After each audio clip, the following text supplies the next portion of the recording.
Welcome to American Education FM, everybody. I'm Dr. Sean Brooks. Vanessa Hurst joins us in this episode, and she has been on previously approximately 8 times in episodes titled COVID is a Trojan Horse. So if you want to go back and listen to those episodes, I highly recommend it. In this episode, she provides us updates on what is occurring within her county and their public school system regarding the ongoing corruption and the school merger that has occurred. She details the continued control that exists in their K-12 school and K-12 schools everywhere, in particular from a corporate level. And she tells a horrific story regarding her family's own experiences with Child Protective Services when she herself was a child, involving directly her younger sister.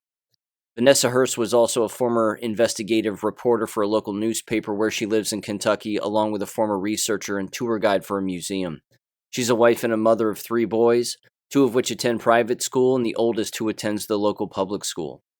So with that said, here is our discussion, and I'll catch you on Wednesday, where I'm going to have another discussion with a current educator within the state of Louisiana, and they're going to give us some updates as to what's been going on there throughout the course of the last 2 years, along with where they see things going forward. So with all of that said, here's my discussion with Vanessa Hurst, and I'll catch you on Wednesday. The article you sent yesterday sort of summarized where we left off, that your county and the local counties in Kentucky were moving toward the work placement, K-12 model, I guess. Yeah. And how odd all of that seemed. Mm-hmm. But what's been going on since? Well, Nelson County specifically, they went ahead and the school board approved, they had their local planning committee meetings. The local planning committee approved their district facilities plan, which would merge all of the middle schools in our county into the 2 high schools that we have. So we'll now have 2 6th through 12th grade school centers.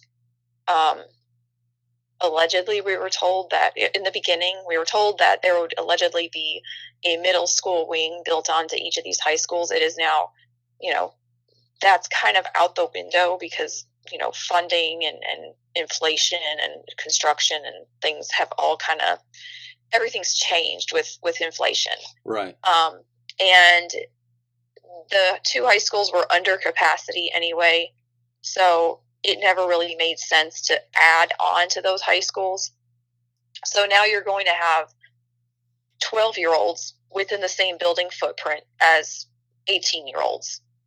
And they're going to be, even if they can separate the grades, which they say they will, they're still going to have to share common spaces. They're not going to build a new cafeteria. They're not going to build new gymnasiums or libraries. They call them media centers. They're not going to build anything new like that for the middle schoolers to keep them separate. So they'll still have common spaces that they share with high schoolers. So that's still steamrolling right on ahead. It was approved by the school board, sent to the Kentucky Department of Education. Kind of interesting, though. We had enough people write in and to the Kentucky Department of Education, the Kentucky School Board, that's what it is. Kentucky Board of Education had to approve it. And we had enough people write into them that they actually had Wes Bradley come up, our superintendent Wes Bradley come up and sit in on a hearing about it because so many people were opposed to it. Of course, there's nothing procedurally that he did wrong that they could find. So they went ahead and approved the plan anyway, came back to our school board. They approved it. And so it's moving forward. In the meantime, in the background, there's a group called NC Cares, Nelson County Citizens Advocating for Responsible Education. And they have filed a lawsuit and I think there was talk about a restraining order to stop any construction regarding this merging of the middle schools into the high schools.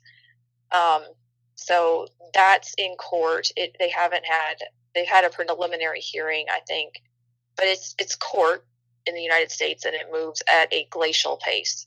So it's taking a really long time just to get, the hearings and everything. It took forever to get a special judge appointed. So I just don't see that moving very fast. It's not very encouraging to me. Also, though, my thing is, I don't care about the merger of the schools. That's not what bothers me. What has ultimately been my hang up is the education itself, and or lack thereof, and the very big focus on career studies all the way down to kindergarten. Half these kids can't even read at grade level, but we're going to kind of cow them, or herd them toward looking at careers in kindergarten. It's just it's so upside down and backwards. I'm having massive flashbacks now to the previous conversations we've had. And from previous conversations, and I've been talking all along about, and this is the part that really, it's kind of, on one hand, it's kind of vindicating, but on the other hand, it's also very nauseating, and it makes me sick to my stomach. I mean, it really does. That I've been saying all along, this is something that's going on across the state. And then, this article that recently popped up that I sent you yesterday about this Montgomery County student signs letter of intent for trade work. So you have this high schooler, this senior, this senior, he's signing his letter of intent to work a full-time job right out of high school, because at the place that he's been co-opting through high school. And I'm not against co-opting, and I'm not against going right into a trade or whatever after high school. There's nothing wrong with that. But to sign a letter of intent, now we're going to, glorify this, and I'm not against kids finding what they're going to do while they're in high school. That's great. My husband did it. He figured out he wanted to weld when he was in high school, and that's what he does now, and he's been doing it for almost 20 years, and that's great. I don't know, but it just seems like corporations have gotten their tentacles into education, publicly funded education, taxpayer funded education, and are using it to push kids toward their own employment, for their own employment purposes. There is an employment crisis in the United States. There is a very huge, dramatic drop in the labor force for a multitude of reasons. But these corporations have figured out that they can infiltrate education and use public education as a means to create a pipeline of labor force into their own businesses. And it's kind of nefarious. It's almost like socialism and capitalism had a baby, and it's not fascism like you would normally think, because that's where the government controls the corporations. This is where the corporations control the government. It's kind of inverse of fascism. Corporations are the government. Yeah, exactly. Yeah, and it's frightening, because we have no control as voters, as taxpayers, over these corporations. And now they're infiltrating schools, and they're getting kids to sign on, like you would for college, your letter of intent to be employed at their business. That's just, I don't know. It doesn't sit well with me. It is certainly a branding approach that, like you said, is very uncomfortable, because it's something that I've never heard of before. And it begs a number of different questions. Number one, for me, regarding, again, Nelson County and local areas, how is the enrollment? I mean, are more people homeschooling? Is this part of it too? Is this an angle to try to bolster, hey, look what we're doing in our school, and in an attempt to make them look better? Everybody that most people that I've talked to are scrambling to find alternatives. Now they're going to other districts, and a lot of these folks, because it's cheaper to stay in the public school system than it is to try and to send your kids to private school. People don't even want to begin to figure out how to homeschool their own kids, but it's possible. Okay, it is possible to homeschool your children and work a full-time job. I have friends that have done it successfully. Their kids went on to go to college and have great careers, homeschooling while both parents work full-time jobs. It's possible. But anyway, people are really in Nelson County, they're really scrambling, especially toward the end of this year, going into next school year, trying to find any alternative to what's going on.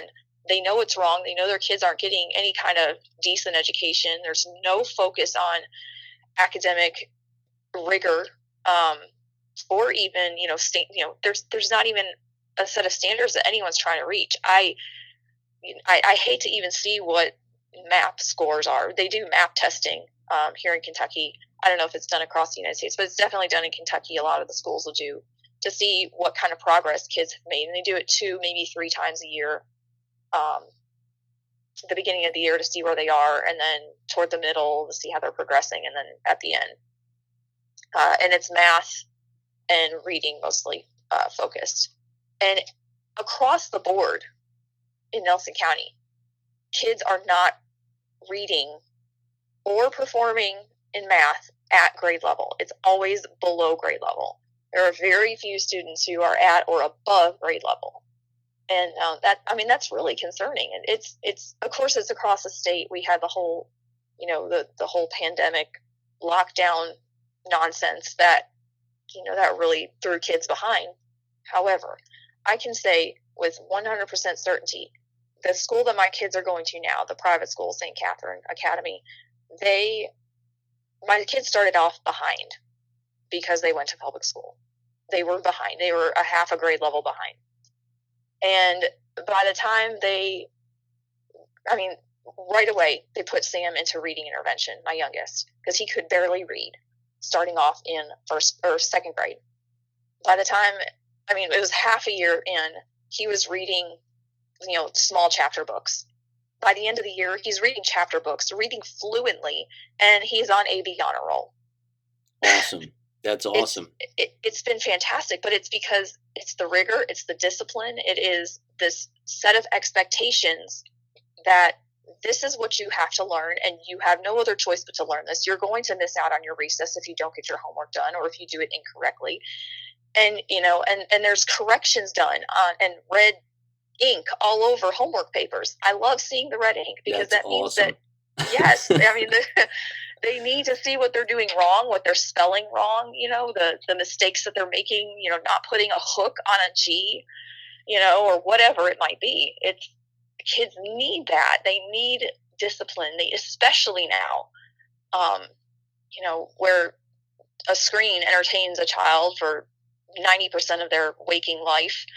They need to be able to just sit down, slow down, and just have to focus on one thing. It's been wonderful, and it can be done. Kids these days are no different than they were 10, 20, 50 years ago. They're no different. We have not evolved to the point that, we need to be taught differently. It's been fantastic. But I can say with certainty that public schools all across the board, I see it. I work in a different county than we live. I see it in their public schools. It's moving at a much slower pace than it has for Nelson County, but they're doing the same things. They're headed in the same direction. It's just good. All public schools. The building is on fire. Get your family out. There you go. That's all I can say. Yeah. Well, what does your eldest son think about what's going on at the high school?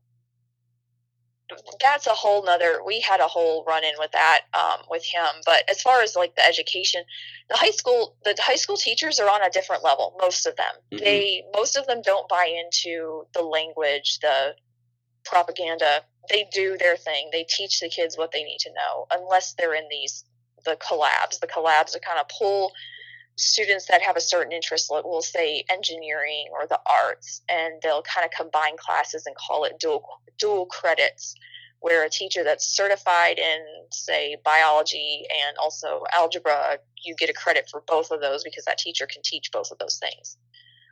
It's not a traditional high school experience. But my son is in the more traditional, classes, and he's not really interested in like going to classes to get, like a college education. So he's just kind of taking all the basic stuff, and he's fine. He's, he's Isaac. He's a little redneck, and he loves to fish, and that's just his life. So, Hey, that's that's what I did in high school. I took all yeah, the basic stuff and I got out of there as quick as I could. right. And that's basically his philosophy. Just get it over with. And he's still going to the public school. I'm not thrilled with it. We've had our run-ins with the principal and assistant principal and guidance counselor. What else would you expect when I'm his mother? But um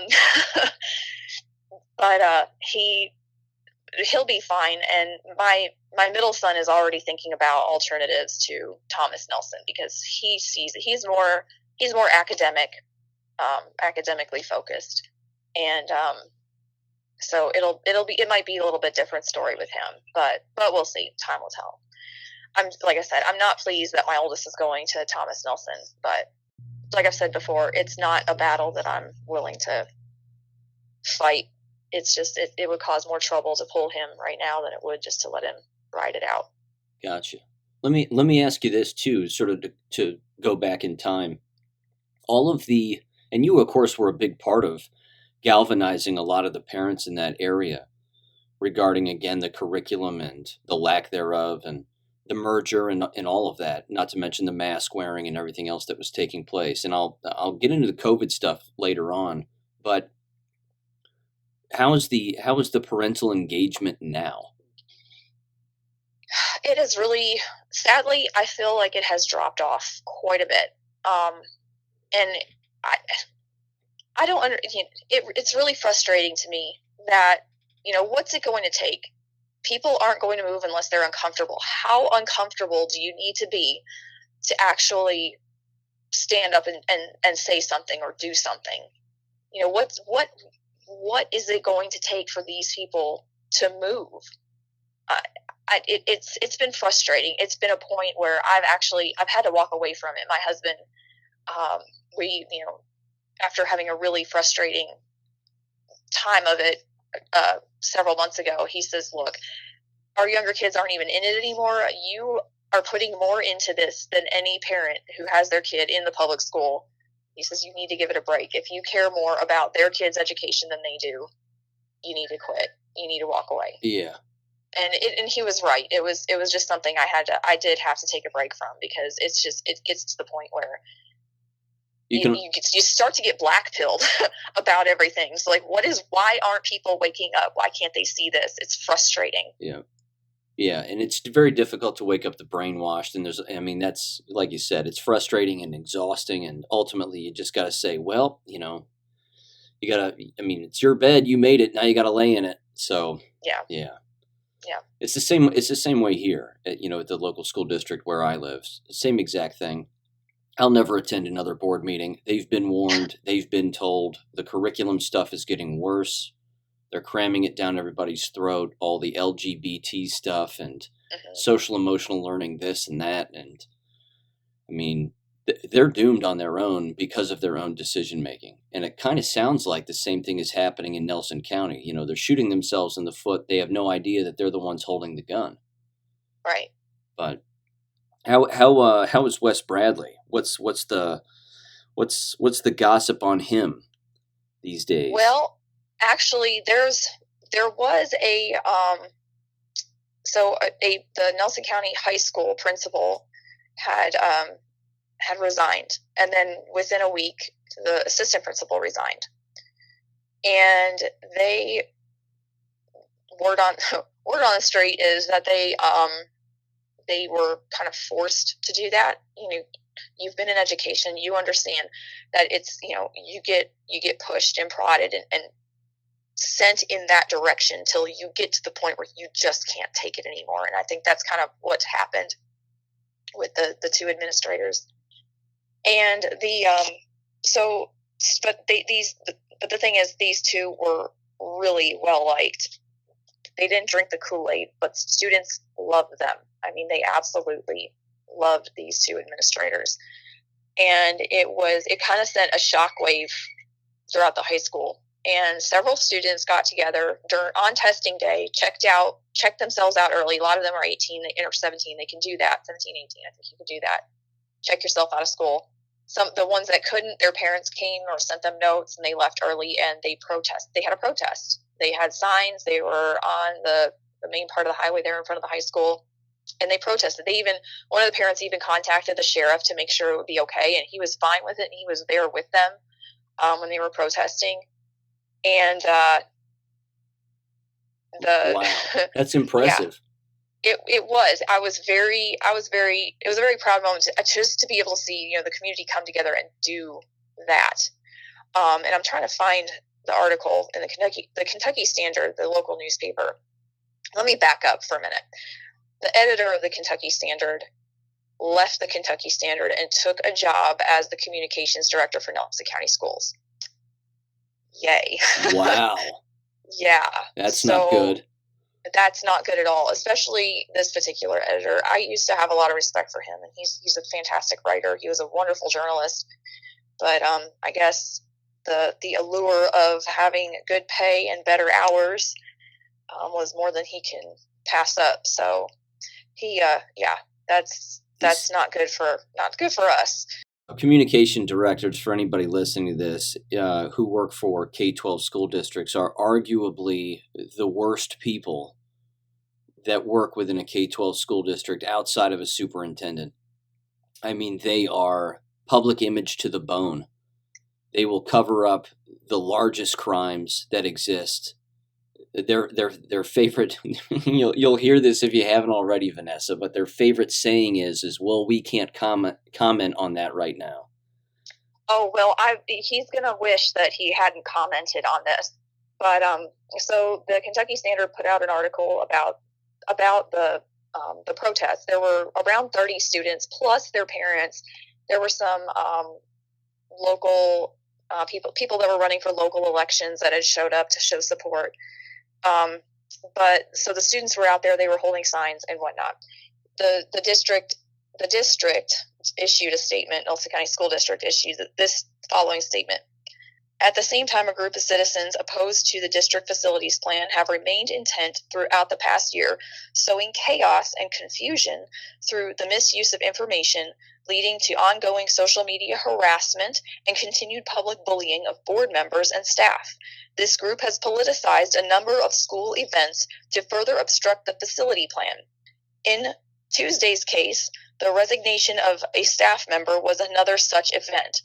While the misrepresentation is unfortunate, our district has continued to build for the next generation of Nelson Countyans and will ensure every student in every school across our county will have access to world-class programs and opportunities, the statement said. Wow. Basically saying, sorry, kids, I know you're upset about your principal leaving and, the huge staff turnover, but let them eat cake. Wow. Yep, everybody's a liar except for us. That's incredible. Misrepresentation. I know, and harassment. That's insane. But there hasn't been any, what are they even calling harassment? There was one instance where a parent not involved with the group that is even, filing the lawsuit, but one parent had found records that had been expunged of one of the board members where he had gotten a DUI in a different county, and but that whole thing just kind of went away. So, but they found the records for it. I don't know how or whatever. So that came out. I guess that was what they're considering the harassment. I don't know. Well, you just showing up at a board meeting and asking questions is harassment as far as they're concerned. Absolutely. You're the enemy. And pulling up facts that you find from the Kentucky Department of Education, pulling up those facts are, misinformation because you don't quote unquote, you don't know how to read it. Unbelievable, but very believable. Wow. Right. Wow. It's looking more and more like the mafia every day. Yeah. And even with all the parental pressure, and I mean, that behind the scenes, they were probably saying to themselves, again, the school board members and the superintendent, whatever. And of course, they're all in it together. They're all working together. But they're probably saying behind the scenes on a constant basis, the parents will just eventually go away, and the students will not care, and they'll go away too, and we'll get our way no matter what, and let's just ride this wave out. And it sounds like they've done that, but oh wow, that's interesting. That's very interesting. But again, that's the guy's job. I mean, that's the Right. that's the job of the communication director right there. Wow. Okay, so clearly the public interest or lack thereof with Wes Bradley is still there. Mm-hmm. And you said, I believe the last time we talked, he has another he re-upped his contract. Yes. Okay. Yep. Yeah, another 4 years. Does that local radio, do those two local radio hosts still exist? They do. Are they running cover for him again? Not as much lately, but there hasn't been a lot of opposition vocalizing as of right now. So, but yeah, they have run some cover a little bit here and there since the last time we talked. I mean, I just remember listening to those interviews. You would text me those, and I'd say, "Oh yeah, I'm going to listen into this." And again, they would let him off easy. I mean, they're yeah. Oh, that's another thing. The Kentucky Standard, our newspaper, that the editor left and went to be communications director. It's very clear that he is submitting them content about the schools. I mean, because I would say I'm being generous here. 30% of the newspaper content lately has been school stuff, all about Nelson County schools. And we have another independent public school system within Nelson County, Bardstown Schools. And we have several private schools, and none of them get near the coverage that Nelson County schools get. But they're all these are press release type articles that are coming from Nelson County schools with pictures, and they're getting front page coverage. I mean, it's very obvious, the writing style is coming from that former editor, but he's just submitting them content. And because they're desperate, short staffed, things are, kind of in upheaval because their corporate office was bought out by another corporation a couple of years ago, and they're still in that transition, and they moved offices and all that. They're desperate for content, so they're just taking it and plugging it in there. But it is a really bad look that Nelson County schools get so much coverage after their former editor is now employed at Nelson County schools. So that's also going on. So it makes it really look like the newspaper is absolutely biased. And so not only is the radio station clearly biased to run cover for Wes Bradley, but also our newspaper is as well. And if you want to get any kind of fair coverage, which unless it's a slow day in Louisville and there's no shootings, the news stations up out of Louisville, Kentucky will sometimes come down and cover some of this stuff. But yeah, if there's a shooting, then you get bumped. But it's frustrating because you're not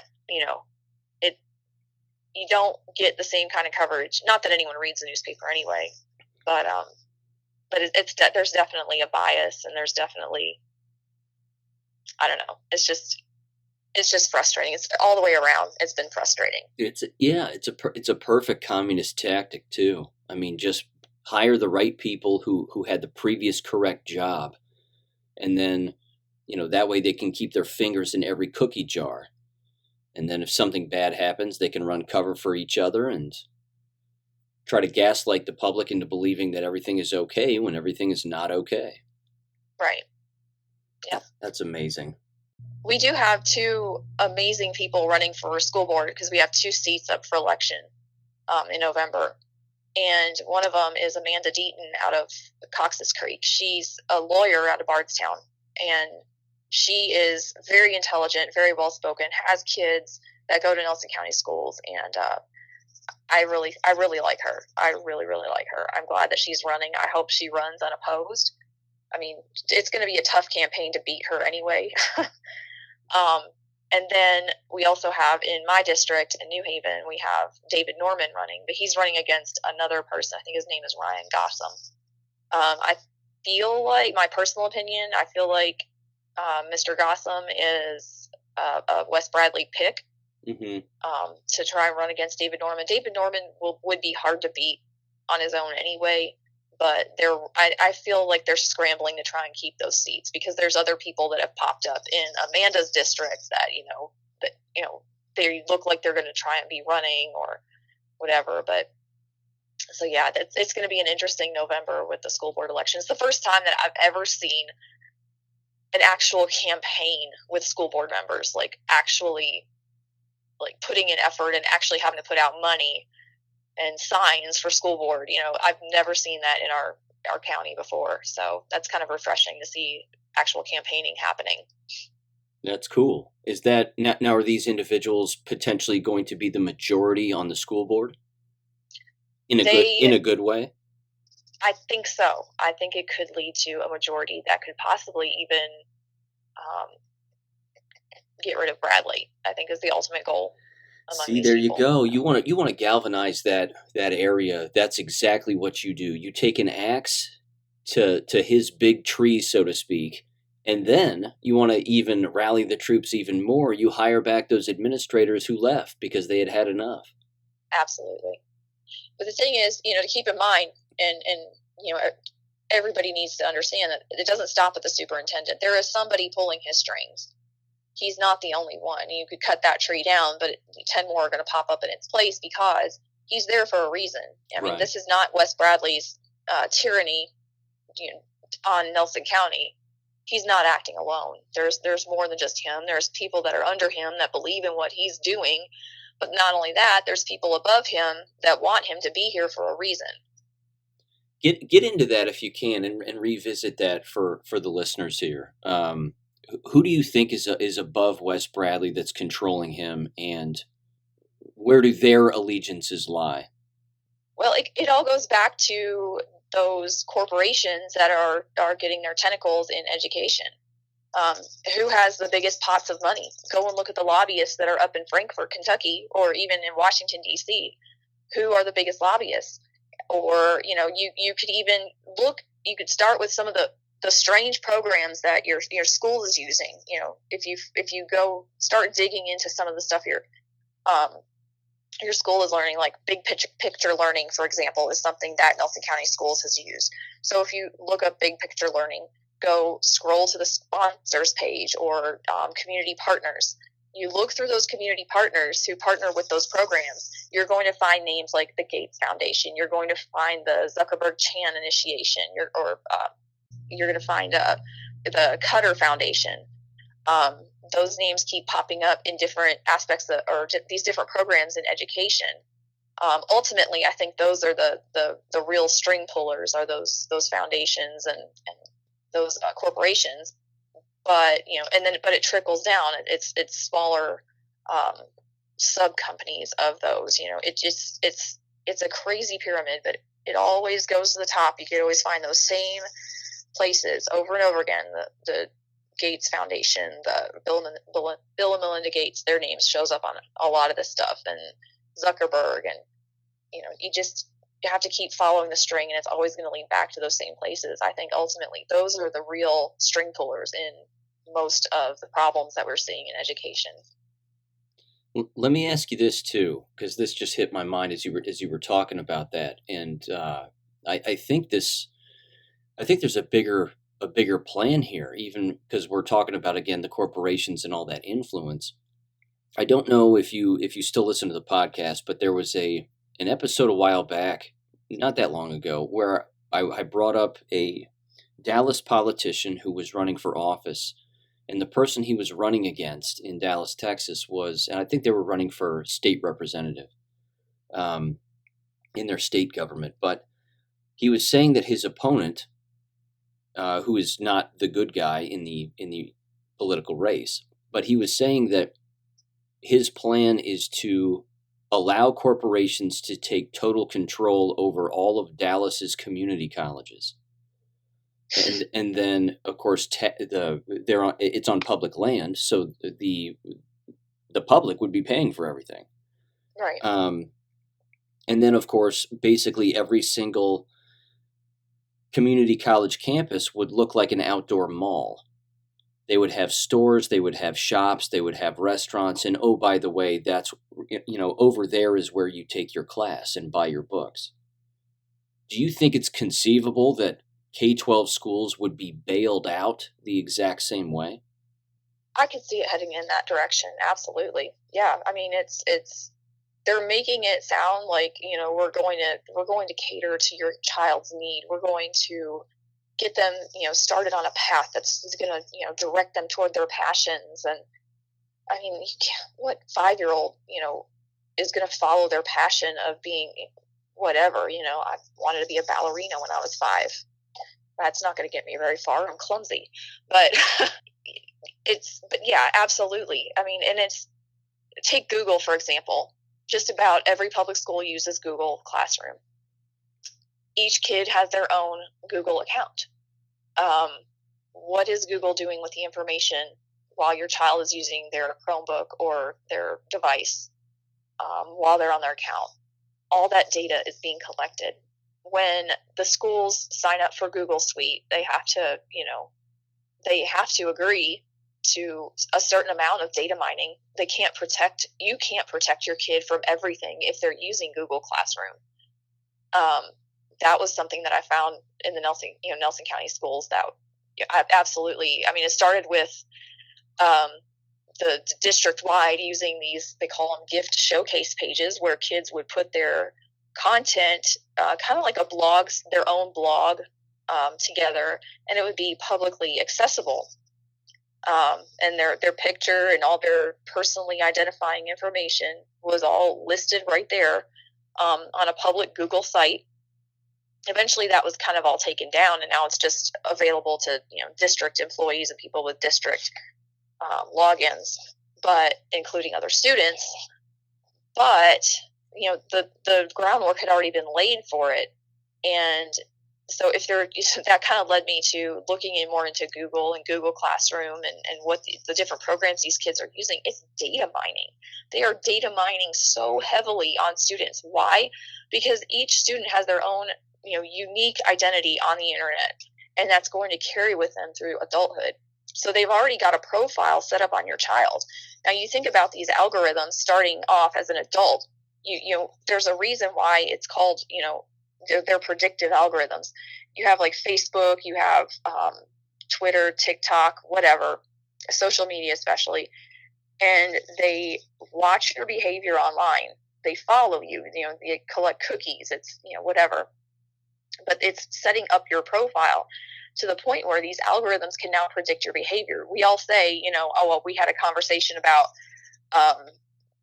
the other day, I had a conversation with my brother about volunteering, and volunteering stuff started showing up on my news feed, some of the social media sites. But it's not that they're listening in; it's that your behavior is predictable. They're predicting what you're going to do next, and that's even creepier than listening into what you're saying. But that's what's at the heart of it, is this predictable behavior algorithm. And so if you can start that at an early age, what a child is doing on their Chromebook, what they're looking at when they're not, doing their schoolwork, what kind of videos they're watching on YouTube, what kind of websites they're going to, what kind of games they're playing, how they play the games, how they interact with, the different parts of the internet. All that is being compiled and saved for each child that is using a Chromebook in each school. What are they going to do with that information? Well, it's going to follow them once they graduate. It's going to continue to build a profile on this individual and make it, and you become a commodity. They are turning schools into data farms so that they can continue their future as a corporation and their relevancy with other corporations to buy your profile, to buy your behavior and sell it. You are a commodity. Anytime you interact with any of the internet, you are being sold. Your personality, your individualism, and they're starting it earlier and earlier. And now kids, we have these one-to-one classrooms. Well, it's great. And Google has given all these discounts to people. Well, why would they do that? Well, they're making money off of your child's personality, off of their future choices, because we are predictable. you keep, we have these behaviors that we continue to do, and it's just going to be more and more predictable. That's where I think it's headed. And yes, so I could absolutely see the strip mall style college. I could see a strip mall style K-8 school. It's already being done on the internet. See, there you have it right there. I mean, they've got every student individualized now, and profiled, as you said, from a digital footprint, so to speak. And now, I remember you mentioning all of the marketing that was going into Nelson County and the money that was being spent for stickers and T-shirts and the murals on the walls and all of that other stuff. I mean, the only thing and not to mention, of course, the merger and the combination of 6th through 12th grade. And yeah, that's a demographic move, probably based on low enrollment, without a doubt. But at the same time, the only thing that's missing now are clothing stores and full-blown restaurants, where, again, right. you start seeing Nike and you start seeing these other brand names who are basically making their way inside of a school district. And I mean, they would have to be the ones funding it, because government can't keep bailing out these schools. I mean, all the CARE Act's money has been wasted and is gone now.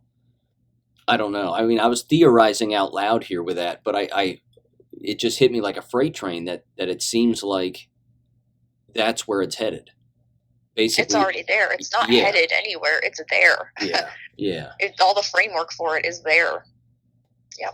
That brings up another question too about the CARES Act money. How did your school end up spending that cash, as far as you know?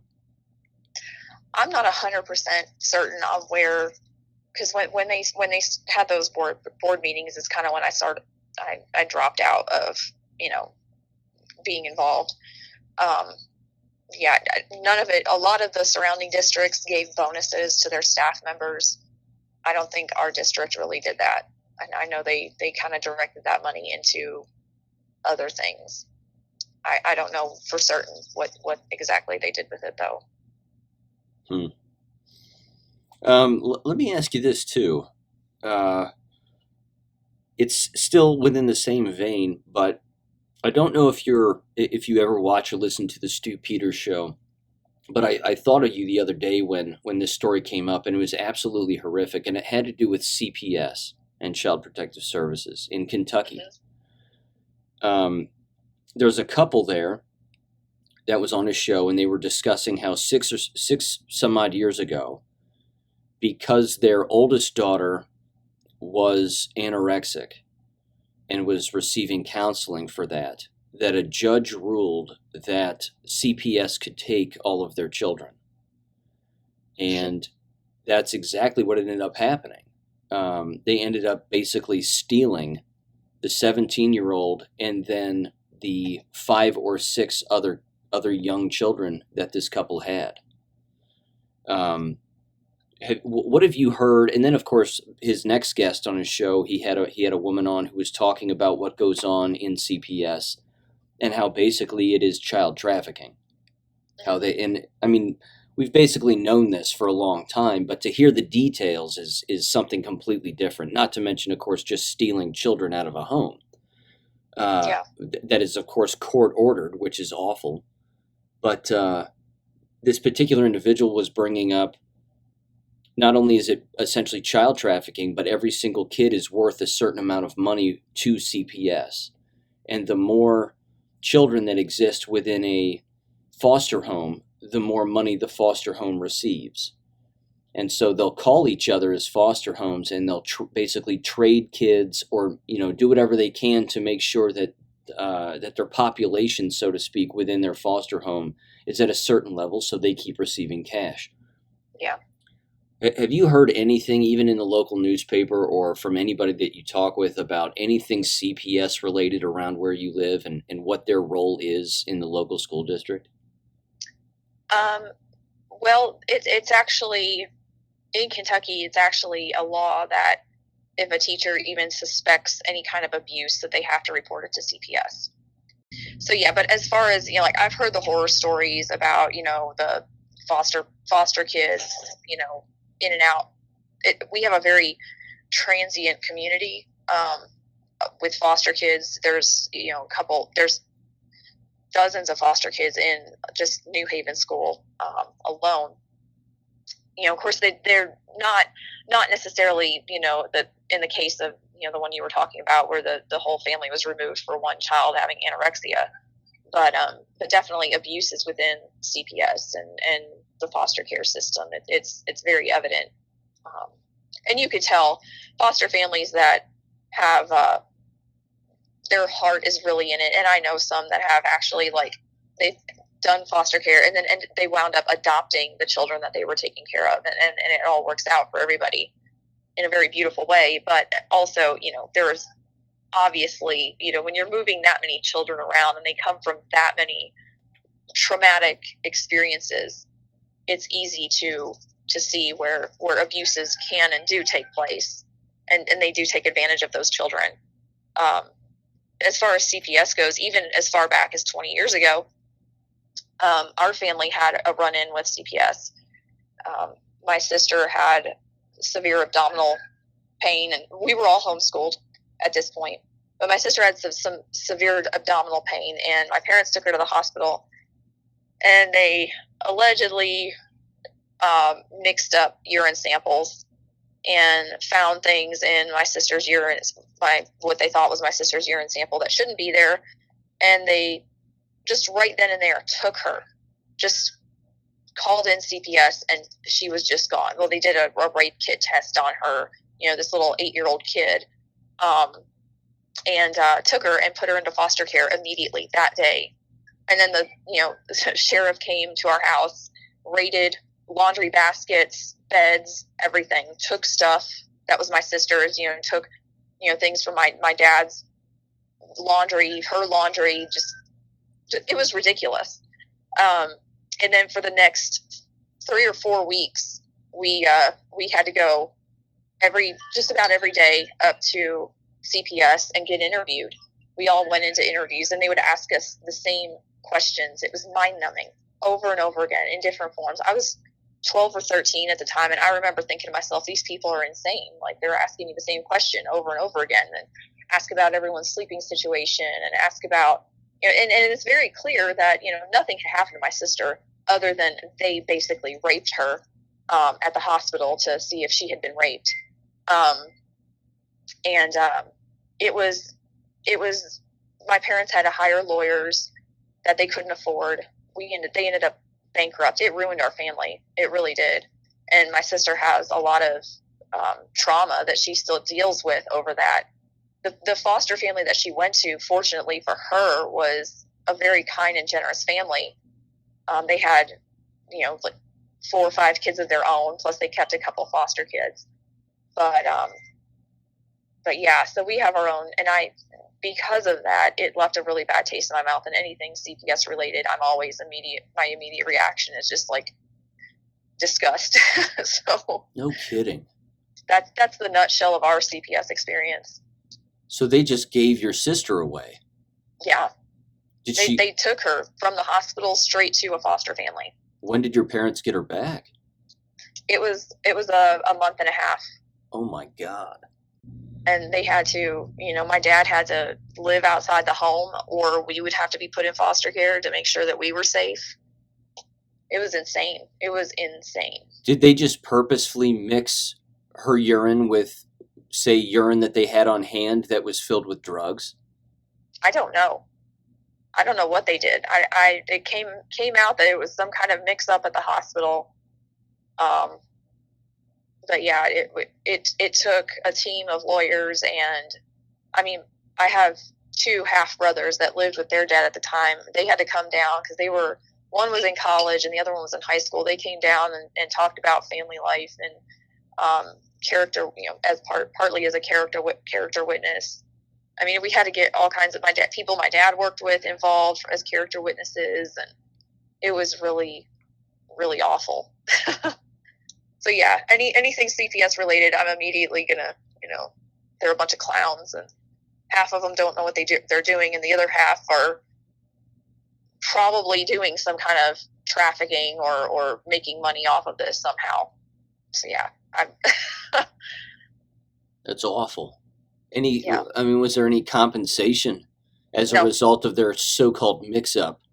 no, nothing. No, then there was no chance of even suing or anything. I mean, my parents looked into it, but it wasn't. It was going to cost more than it was worth. So they just kind of dropped it and filed for bankruptcy. Wow, what a nightmare. Yeah. Oh wow, I had no idea. I'm so sorry. I'm so sorry that happened. My God. Well, I mean, like I said, it's over 20 years ago, and the system. If it was that bad then, it's probably 3 times worse now. It's not set up to heal the nuclear family if there is a problem. It's really not. And I think because there's no respect for the nuclear family, and there's no sanctity of life with these people. That's horrible. Of course, they're there to destroy a nuclear family when there is no problem. Right. They're right on board to do that. But I've had other cases where I've had friends that they have a son that's kind of he likes to joke around a lot, and he'll joke around about old daddy beat me last night or something. He's a preteen that just he jokes around like that. That's just how he is. That's how his dad is. But they called in CPS on them, and they had to do a home visit and everything worked out fine. Nobody was taken out of their home, but just the aggravation of this kid jokes around about this stuff, but now we're going to take it seriously. Well, I mean, there's really no transition here, based on based on a couple other things I wanted to ask you. But back, one of the last times we talked, all of your children, if I'm not mistaken, were still wearing the masks, both within the private and the public school. How are the COVID measures, both school, business, even just walking around? How is that all going? When were their mandates lifted, if they were? And Kentucky's mandates were lifted a couple months ago. Okay. So there was, somebody came and actually it was a doctor. I can't remember his name, but he testified in front of the General Assembly, and they lifted all mandates in Kentucky. So we don't have any restrictions anymore. Did the schools there resist any of that? Did they say, well, we're still doing it? No, actually the schools, Wes Bradley doesn't like wearing his mask, so we had our mandates lifted actually pretty early on in the year, so that was a bonus. Nice. I've seen people coming in with they'll come in one day with a mask, the next day without a mask. I think they just like whatever the news is saying at the moment. Oh, numbers are up, or we're seeing a rise in cases, and still a lot of people scared and traumatized by what has been done to them.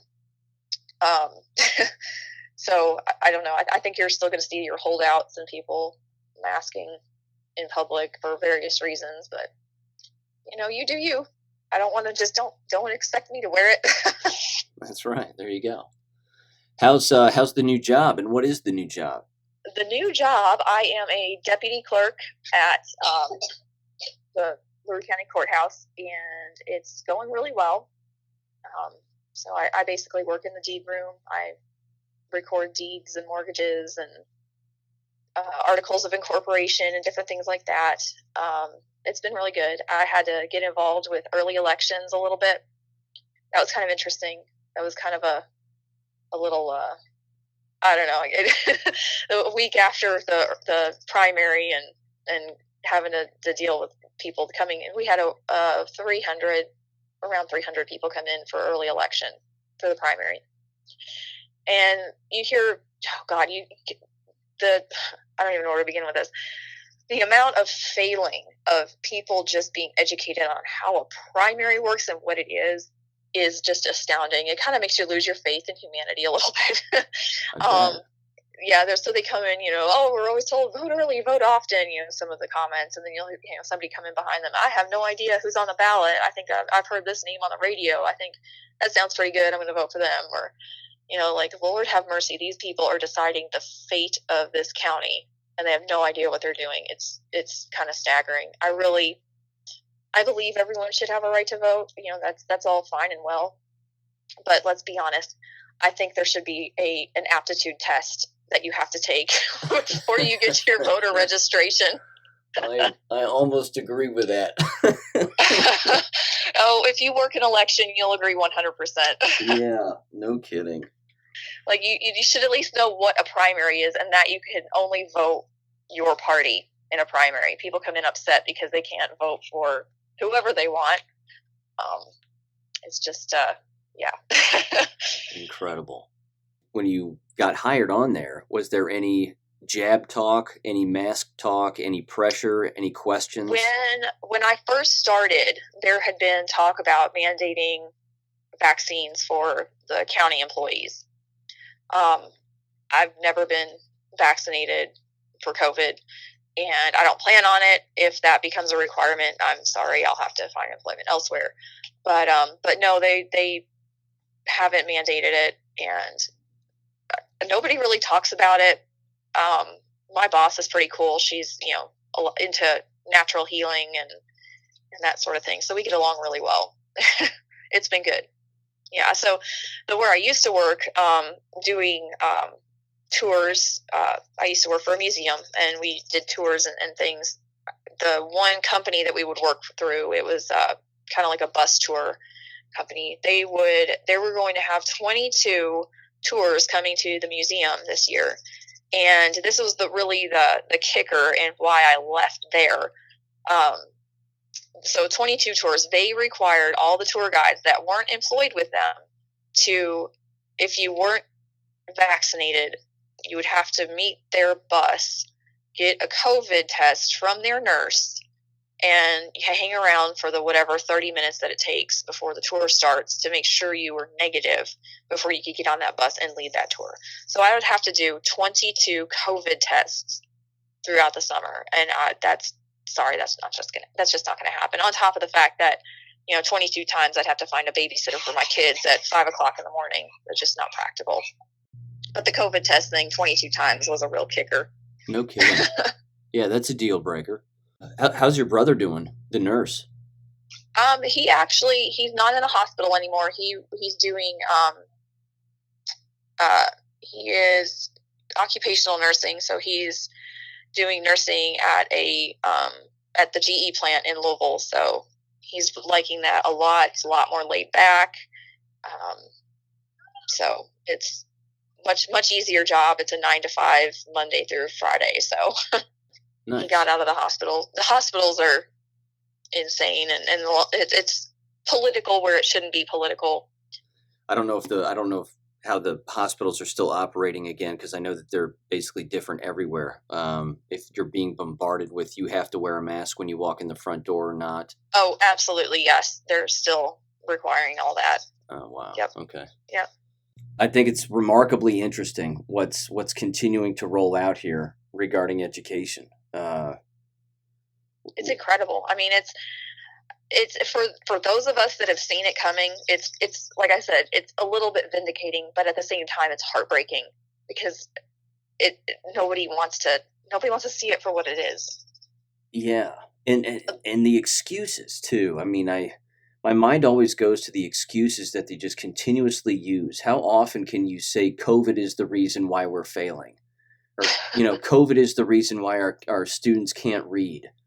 It's the excuses every single time that those come out that I've always found fascinating.